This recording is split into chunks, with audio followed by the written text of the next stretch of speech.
예, 오늘은 참 목자 되신 여호와라는 제목으로 은혜 나누도록 하겠습니다. 여러분, 세상에서 사는 일이 만만한가요? 세상 사는 일이 만만하게 느껴집니까? 만만하다는 것은 쉽다는 건데 생각처럼 잘 안 되죠. 우리가 계획은 많이 하고 노력은 많이 할지라도 꼭 우리가 원하는 계획대로 또 결실이 맺어지지 않는 경우가 많이 있죠. 그래서 우리들은 그런 것 때문에 많이 세상 살기가 쉽지 않고 또 힘들다고 생각을 합니다. 내 뜻대로 되지 않기 때문이죠. 오늘 시편 23편은 바로 이런 우리들에게 메시지를 주고 있습니다. 시편은 다윗이 쓴 것입니다. 근데 시편 중에서 가장 아름다운 시편을 꼽으라 하면 23장을 꼽습니다. 그래서 많은 사람들이 가장 좋아하는 구절이 어디냐, 시편 중에서 그러면 23장을 꼽습니다. 그 세계 어느 나라나 거의 그렇습니다. 그래서 시편을 보면 모든 게 잘 풀리는 것 같이 이렇게 느껴져요. 시편 보면 모든 게 나한테 축복으로 잘 와닿는 것처럼 이렇게 느껴집니다. 근데 우리가 사는 것은 그렇지가 않잖아요.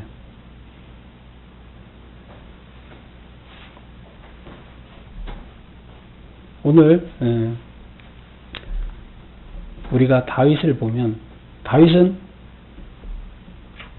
이 시편을 쓰면서 행복한 삶을 살았기 때문에 나는 너무나 행복했다. 모든 삶이 다 누구나 보기에 행복했을 것 같으죠. 그렇지 않습니다. 그래서 여러분의 삶이나 다윗의 삶이나 별 차이가 없습니다.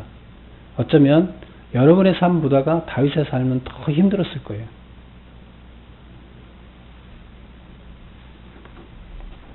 그러니까 우리 한번 단락을 한번 보겠습니다. 먼저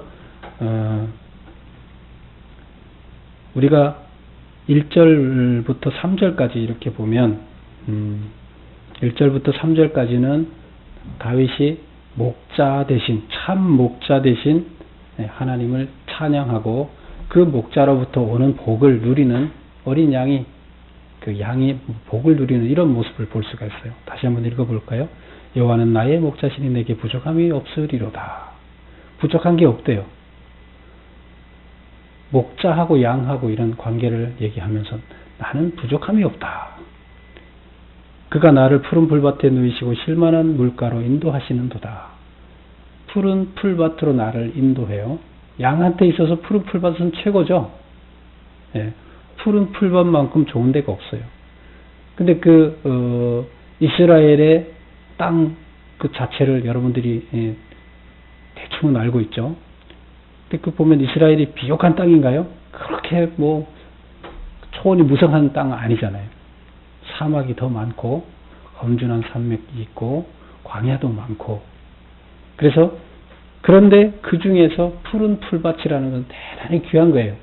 양들이 지나가다 푸른 풀밭에 갔다는 것은 어마어마한 행운이죠. 그래서 여기서 푸른 풀밭에 누이시며 쉴만한 물가로 인도하시는도다. 그리고 내 영혼을 소생시키시고 자기 이름을 위하여 의의 길로 인도하시는도다. 영혼이 죽었던 영혼이 다시 소생시켰다. 다시 소생됐다. 살아났다. 그리고 사망의 의의 길로 인도하신다. 이제 이런 내용을 보면 처음에 이 1절에서 3절까지 이야기는 양이 아주 복된 축복을 누리는 이런 모습들이 나타나는 겁니다. 그리고 이제 그 다음에 4절부터는 이제 조금 전환이 바뀌는데요. 4절 보면 앞에는 그 양이 축복을 받는, 복을 받는 이런 모습을 나타내는데 양이 너무나 행복하죠. 근데 그 다음을 보세요. 4절. 내가 사망의 음침한 골짜기로 다닐지라도, 양이 사망의 음침한 골짜기로 다녀요, 안 다녀요? 복을 받으면 안 다녀야 되잖아요.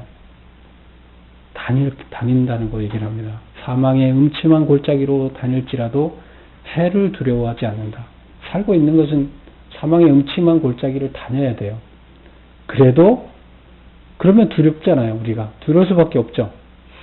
근데 두려워하지 않는 것은 주님이 나와 함께 하시고 주의 지팡이와 막대기가 나를 안위하시기 때문이다. 지팡이는 목자가 짚고 다니는 것이고, 그 다음에 막대기는 뭘까요? 나쁜 짐승이 왔을 때 그를 막아주는 그런 용도로 이렇게 지팡이와 막대기를 구분해 놨죠. 그 두려움이 있는데 그 두려움을 막아준다. 두려움이 없다고 얘기하지 않습니다. 그리고 5절 보면 주께서 원수의 목전에서 내게 상을 차리시고, 원수의 목전이라는 것은 지금 다윗 같은 경우에는 다윗이 도망을 많이 다녔죠. 자기를 죽이려 하는 세력들이 있어서 도망을 많이 다녔죠. 근데 그 원수의 목전에서 내게 상을 차려주시고, 상을 차려준다는 것은 잔치상을 차린 거예요. 하나님이 원수가 보는 앞에다 상을 딱 벌려놓고 잔치를 베풀어 주는 거예요. 상을 차려주시고, 그리고 기름을 부으세요. 기름을 붓는다는 것은 하나님이 자기 후계자로 쓰겠다는 얘기잖아요. 그럼 원수를 보는 앞에서 하나님이 나를 인정하는 거잖아요. 하나님이 다윗을 인정하는 거예요. 그렇게 하니 내 잔이 넘치나이다. 내가 너무나 기쁘고 모든 것이 충만해서 행복하다. 이제 이런 얘기를 합니다. 내 평생의 선하심과 인자하심이 반드시 나를 따르리니, 여기서 보면 뭐가 나를 따라온다. 뭐가 나를 따라와요? 선하심과 인자. 무슨 선하심과 인자하면 누구 거예요? 하나님의 선하심과 인자하심이 나를 따라온다. 표현을 이렇게 했는데, 결국 하나님의 선하심과 인자하심이 나한테 항상 있다. 이런 얘기예요. 하나님이 선하게, 인자하게 나를 대한다. 이런 얘기죠. 따를 것이다. 그래서 내가 여호와의 집에 영원히 살겠다. 뭘 믿습니까? 계속 하나님의 그 인자하심이 나한테 있을 것이라는 확신을 하고, 나는 그래서 그 집 안에 있겠다. 하나님 안에 있겠다. 이렇게 얘기를 합니다. 그래서 이렇게 고백하는데, 이 가장 아름다운 시고, 우리는 이것을 통해서 세상을 살면서 어렵지만 축복을 받는 생각을 많이 합니다. 그러면 사실 다윗이 어땠을까 한번 보겠습니다. 다윗은 어떤 삶을 살고 있었어요? 다윗이 결코 넉넉해서 자기의 삶을 이렇게 쓴 것이 아닙니다. 한번 살펴볼까요? 우선 사무엘이 하나님의 명령을 받고 다음 세대를, 다음 후계자를 세워야 되는데, 이스라엘 백성들을 인도할 리더자를 누구를 세울까요? 하나님께서 누구를 세우라고 했습니까? 사무엘한테 얘기를 했습니다. 어디 가면 기름 부을 사람이 있을 것이다. 갔어요. 그 집에 갔더니 그 집에 지금 다윗의 형 이렇게 다 놓고, 다윗은 어떻게 했어요? 부모가 생각했을 때 이 사람은 기름 부음을 받을 사람이 아니다고 생각을 했어요. 부모가. 그래서 다윗 혼자 어디에 보냈어요? 양치는 데 보내고, 나머지 사람들은 다 오라 그래서 옷을 깨끗이 입게 하고, 나머지 자식들은 선택을 받게끔, 그 중에 누구 한 사람이 하나님의 기름 부음을 받아요. 그러면 이스라엘의 지도자가 되는 거예요. 근데 그런 자리에 절대로 부모는 다윗을 생각하지 않았어요. 부모들한테 다윗은 어떻게 보면 버림받은 거죠. 다른 자식들은 다 모았는데 다윗만 대상이 아니라고 생각을 했어요. 그런데 사무엘이 하나님의 명을 받고 가서 기름 부을 자를 찾으니까 하나님이 응답하지 않아요. 다 자식들이 있는데 여러 명 줄 세워놨는데 아무도 응답하지 않아요. 그래서 사무엘이 다시 이들 말고 또 누가 있지 않냐? 하나님이 보내서 왔는데 왜 하나님이 응답하지 않는 거예요? 기름 부으라고. 그래서 얘기를 하니까 있기는 한데 걔는 아닙니다. 그래서 저기 목동으로 지금 가서 양을 지금 빨리 데리고 와라. 데리고 왔더니 하나님이 응답하시고 그에게 기름을 붓게 하셨습니다. 그럼 부모들이, 가족들이 다윗을 인정했다, 안 했다?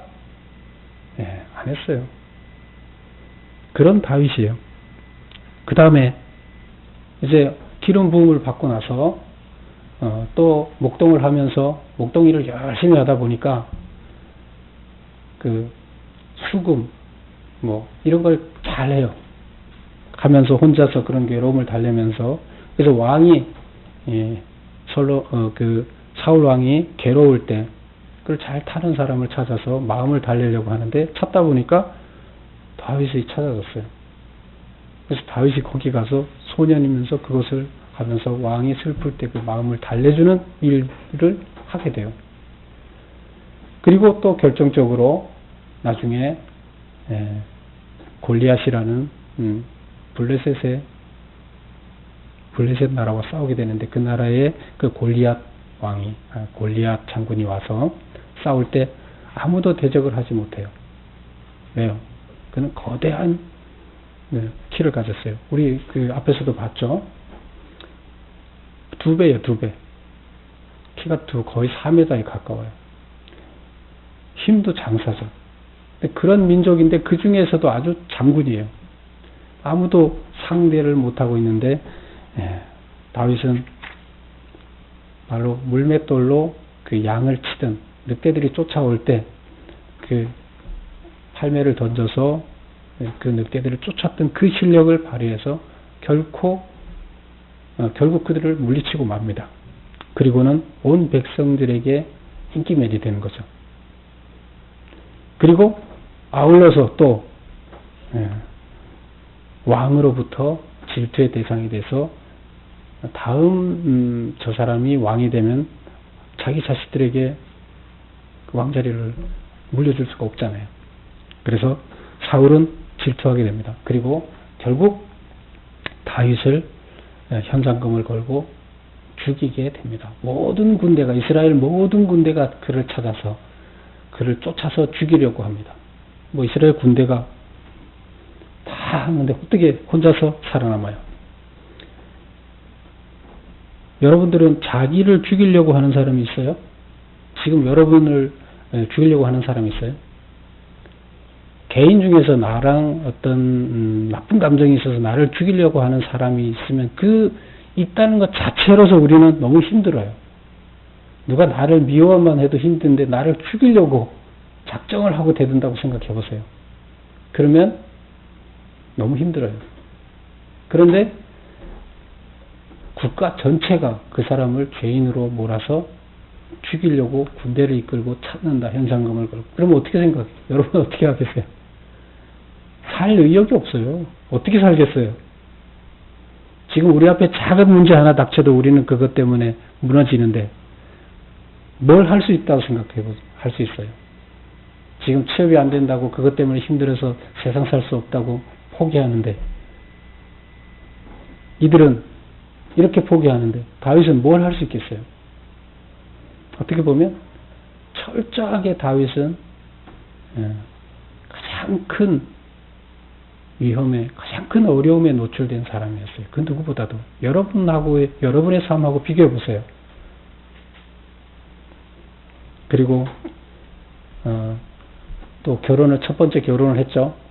사울의 딸 중에서, 사울 왕의 딸 중에서 미갈이라는 여자와 결혼을 했는데, 그 본마누라죠. 본 부인하고 나중에 보면 서로 사이가 안 좋아요. 그래서 본 부인은 다윗이 하는 일을 비웃어요. 그리고 아들은 결국 나중에 배신을 해서 아들이 반란을 일으켜서 아버지를 죽이려고 하죠. 그래서 신발도 신지 못하고 맨발로 도망갔어요. 그리고 16년이라는 시간을 아들로부터 도망을 다니는 또 도망자가 됐어요. 그 전에 40년 동안 누구 때문에 도망했어요? 40년은 아니지만 거의 40세가 될 때까지, 한 15세 그때부터 40세가 될 때까지 25년 동안 도망 다니다가 또 16년 동안 또 도망을 다닙니다. 근데 이런 걸 보면 여러분의 삶이 훨씬 고단해요. 다윗의 삶이 고단해요. 다윗의 삶이 고단합니다. 그리고 나중에 왕이 되기는 했지만 지금 이 시를 읽어보면 여러분이 이보다가 더 좋은 시를 쓸 수 있어요. 다윗보다가. 더 좋은 걸 많이 받았기 때문이죠.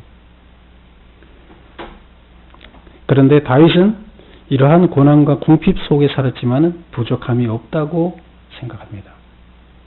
그리고 그렇게 생각하는 이유는 무엇인가? 첫 번째, 영원한 나라를 확신을 했습니다. 그래서 그곳의 통치자인 하나님이 다윗과 함께함을 믿었기 때문입니다. 만약에 그게 없었다면 이와 같은 시를 쓸 수가 없었죠. 그래서 영원한 나라를 확신했어요. 이 땅에 지금 있는 나라만이 아니라 다른 영원한 나라, 하나님 나라가 분명히 있다는 것을 확신하고 그곳의 통치자인 하나님이 다윗과 함께 한다는 것을 기름도 부었죠. 또 기도하면서 중간중간 다윗과 함께하고 역사하시는 하나님을 체험한 거죠. 그러면서 하나님은 그를 사용하기 위해서 계속 그런 고난 중에서 훈련을 시키신 거죠. 하나님이 다윗의 참 목자가 되심을 믿었기 때문이다. 하나님 나라가 있고 하나님이 거기에 통치자며 그분이 내 참 목자다.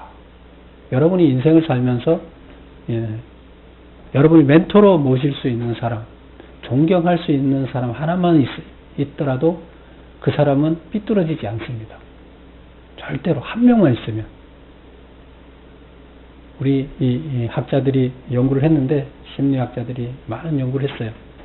근데 정말로 존중하는 사람 한 사람이 있는데, 자기가 너무나 좋아하고 존경하는 사람이 한 사람이 있는데 삐뚤어지는 사람이 있느냐 조사를 했는데 학자들이 못 찾았답니다. 근데 아무도 믿지 않고 아무도 자기를 이해해준다 생각하지 않고 이런 사람들이 다 문제를 일으킵니다. 하나님이 나의 참 멘토가 됐다, 참 목자가 됐다고 생각을 다윗은 하고 있었어요. 근데 여기서 이제 목자라는 얘기를 주로 이제 써서 목자라는 이야기를 하고 있는데, 다윗의 일생에 있어서 이 양을 치는 목동의 일이라는 것은 다윗의 전체 전부였어요. 하나님의 부름 받아서 가서 뭐 이렇게 하는 거 외에는 전부가 다 삶 전부가 목동으로서 살았어요. 그러다 보니까 자연스럽게 목동의 이야기를 할 수밖에 없었어요. 근데 정말로 좋은 목동이 어떤 목동이냐? 목숨을 걸고 양들을 지켜내는 거예요. 그 풀이 없기 때문에 양을 먹이려면, 양이 작은 게 숫자가 작지 않잖아요. 양의 무리를 수백 마리, 수천 마리를 몰고 양들을 물도 찾아서 가서 먹여야죠. 또 풀도 찾아서 먹여야죠. 그러려 그러면 사람들이 사는 동네에서는 먹일 수가 없어요. 깊은 산속으로 가야 돼요. 근데 거기 가면 뭐가 있어요? 늑대가 있고 사자가 있고 그들의 밥이 되는 것을 지켜야 되는데, 지키려고 그러면 사람은 뭐 안전한가요? 그런데 자기는 좋은 목자로서 그들을 어떻게 하든 지켜냈어요. 하나님이 왜 그를 택했겠어요? 그가 성실하게 지켜내는 그런 모습을 봤기 때문에 하나님이 왜 뛰지 않았겠어요? 그래서 다윗은 목자, 자기가 훌륭한 목자가 되려고 노력했는데 하나님이 바로 자기가 양으로 봤을 때 하나님이 자기를 그렇게 훌륭하게 양육하는 목자라고 생각을 했어요. 그래서 참 목자가 있다.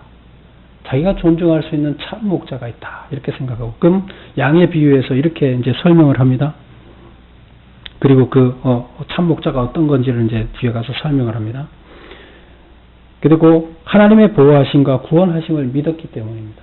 그런 참 목자가 결국에 보호하시고 구원해준다.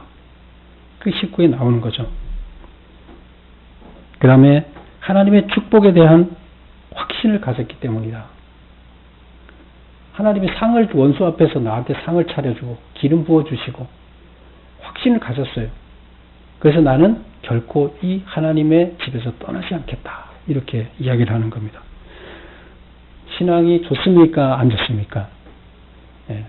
그러면 내게 부족함이 없었다. 이 얘기는 살아오면서 물질적으로 풍요했다. 이런 얘기를 하고 있는 건가요? 나한테 살아오면서 나한테 어떤 어려움도 없었다. 다 채워주기 때문에 목자가 다 알아서 나한테 다 채워져서 내가 어려움이 없었다. 이렇게 얘기하는 건가요? 그렇지 않습니다. 그 어려움 가운데서도 다윗은 그게 없었다가 아니라 어려움이 있었지만 다윗은 어떻게 생각합니까? 나는 풍요롭다고 생각합니다. 있었지만.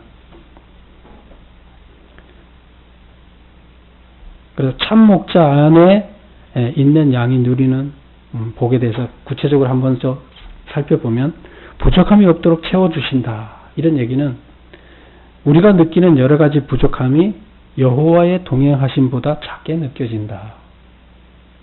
그래서 하나님이 나와 동행하시는 것 때문에 다른 것들은 뭐 부족하고 누가 쫓아오고 나를 죽이려고 하고 하더라도 하나님이 내 편 돼서 나를 지켜주시고 나를 보호하시고 내 목자가 됐다는 이 천지의 가장 위대한 분, 모든 우주를 만드시는 절대자가 내 편이 됐어요. 다 세상이 나를 죽이려 해도 그 한 분이 내 편이 돼서 나를 인정을 해줘요. 그러면 다윗은 어느 게 더 큰 거예요?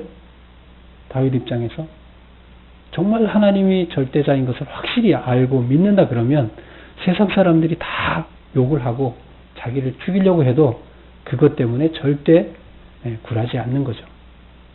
바로 그 얘기입니다. 다윗은 세상에 어떤 게 어려움이 있고 고난이 오고 물질이 없고 다윗이 굶어서 먹을 게 없어서 제사장 찾아갔잖아요.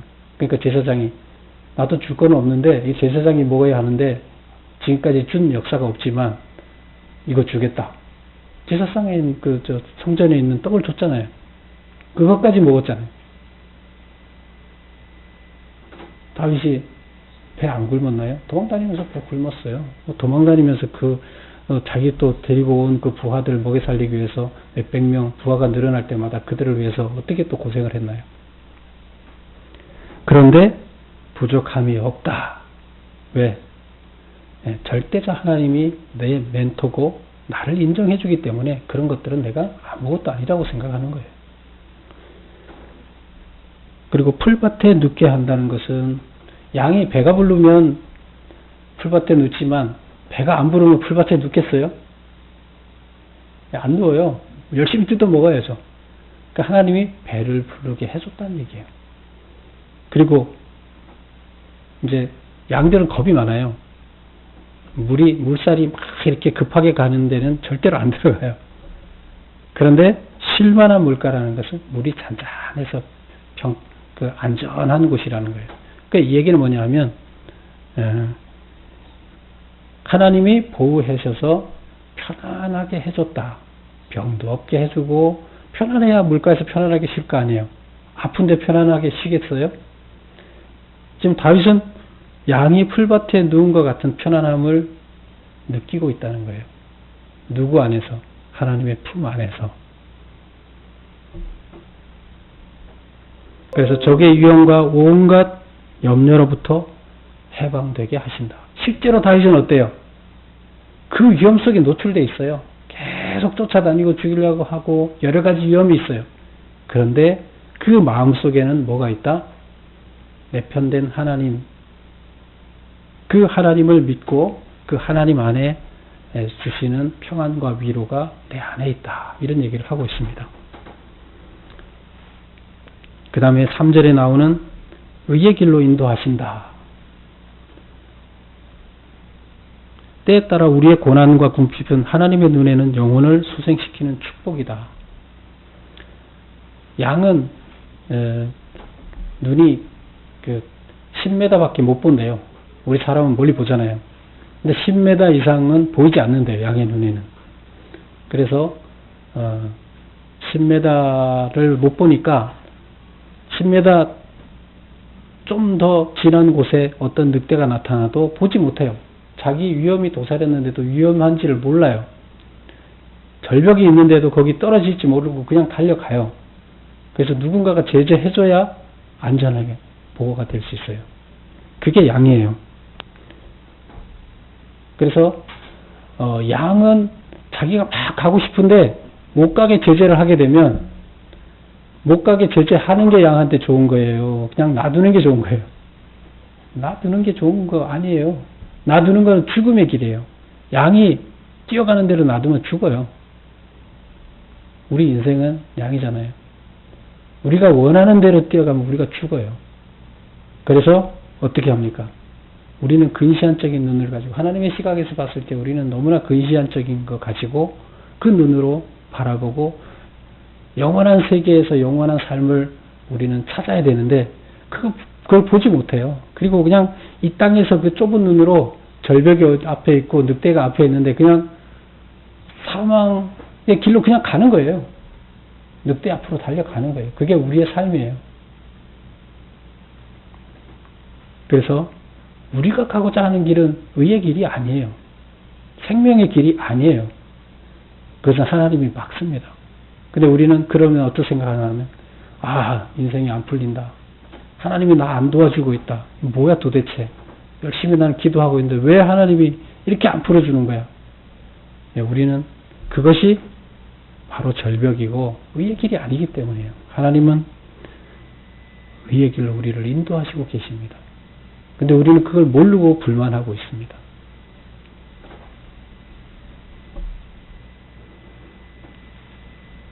그럼 우리가 영원히 우리는 그냥 가난하게 살아야 됩니까? 우리한테 어렵더라도, 경제적으로 어렵더라도 그냥 가난하게 사는 게 하나님의 뜻이라고 살아야 됩니까?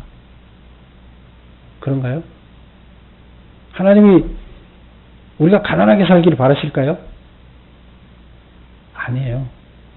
일단 하나님은 먼저는 우리가 구원받기를 바라세요. 죽지 않기를 바라세요. 자식이 죽는 자식을 바라는 부모 없잖아요. 그리고 올바르게 살기를 바라요. 그 다음에, 그리고 나서 부유하게 살기를 바라세요. 그런데 생명의 길로 가지 않으면, 우선은 생명의 길로 가지 않은 사람이 부유해지면 어떻게 될까요? 그는 타락의 속도가 빨라집니다. 그래서 우리는 어떻게 해야 되느냐? 이 땅에서 먼저 의의 길로 가야 됩니다. 생명의 길로 가야 되고 하나님이 보시기에 옳은 길로 가야 됩니다. 그리고 나중에 우리가 옳은 길로 간다 그러면 하나님께서 우리한테 부어주는 축복을 우리는 누려야 됩니다. 우리는 축복을 거부해서는 안 됩니다. 올바른 삶에서 올바른 물질이 축복이 됩니다. 그래서 우리는 결핍을 해결하려고 노력하지 말아야 되는가? 아닙니다. 노력해야 됩니다. 이 땅의 결핍을 해결하려고 최선을 다해야 합니다. 나만이 아니라 이 땅의 결핍, 이 땅의 구원의 문제, 이걸 우리가 갖고 우리는 고민하고 살아야 됩니다. 그러다 보면 나의 문제도 해결됩니다. 하나님의 뜻은 결핍이 아니라 풍요이기 때문입니다. 하지만 우리가 그렇게 산다고 열심히 돈 벌려고 하고 열심히 올바르게 살려고 한다 하더라도 되나요? 뜻대로 돼요?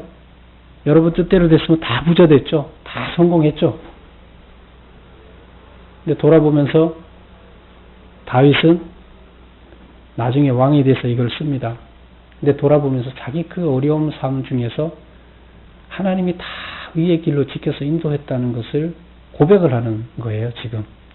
돌아보니까 어려운 길이었는데 하나님이 나를 정말로 참 목자로서 나를 생명의 길로 인도하셨구나, 의의 길로 인도하셨구나 하고 고백하는 감사의 시를 쓴 거예요.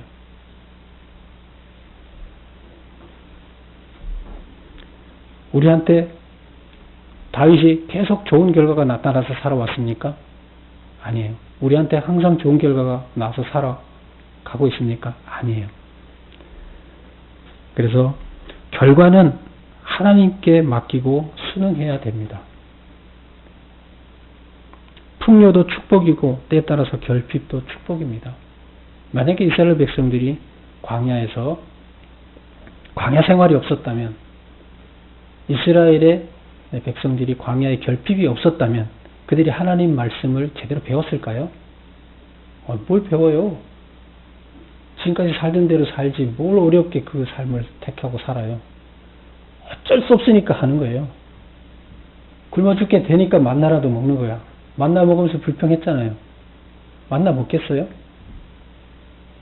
고기 달라고 난리 쳤잖아요. 안 변합니다. 입이 그렇게 변하지 않든 그의 삶도 변하지 않습니다. 어쩔 수 없는 상황으로 몰아가야 변하는 거예요.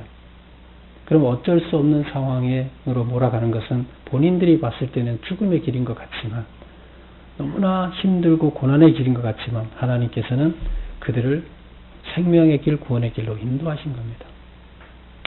이제 우리가 어쨌건 우리는 하나님을 알고 하나님 품 안에 들어와 있는 믿음의 자녀들이 됐습니다. 하나님께서는 우리들을 구원의 길로 인도하십니다. 우리가 잘못된 길로 가려고 하면 하나님께서는 그 길을 막습니다. 그리고 그 길에서 다시 회복되어지기를 원하십니다. 그러면 우리는 그렇게 생각해야 됩니다. 이것이 무슨 길이다? 안 되는 것이 축복의 길이다. 잘 돼도 축복의 길이고 안 돼도 축복의 길이다. 하나님께서는 나를 인도하시고 계시다. 그 하나님께 나를 내어 맡기고 하나님께 인도하시는 대로 쫓아가야 됩니다. 그러면서도 우리가 올바른 길이라는 길을 향해서 최선을 다해서 노력해야 됩니다. 그것이 우리가 살아가야 할 길입니다. 오늘 어버이날인데요. 하나님께서는 우리들이 혹시 하나님을 바라보지 못하고 하나님의 멘토라는 것을 참 목자라는 것을 깨닫고 있으면 다윗처럼 실망하지 않고 쓰러지지 않고 살아낼 수 있어요. 다 세상이 자기를 비난해도 살아낼 수 있어요. 그러나 만약에 하나님을 바라보지 못하는 사람들은 어떻게 살 수 있어요? 그들 앞에 부모를 주신 거예요.